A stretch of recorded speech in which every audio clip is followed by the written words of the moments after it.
உங்களை tax collect பண்ணுறதுல தான் வந்து அவங்க இருக்கிறாங்க. அதுவும் ஒரு மிகப்பெரிய தவறு.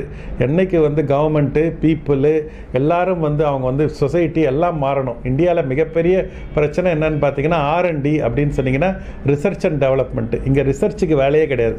ஏன்னா ரிசர்ச்சுன்னு நீங்கள் பண்ண ஆரம்பிச்சிங்கன்னா ஃபெயிலியர் ஆகும். ஃபெயிலியர் ஆச்சுன்னா அந்த ஃபெயிலியரை வந்து நம்ம அக்செப்ட் பண்ணிக்கிற மனநிலையில் இருக்கணும்.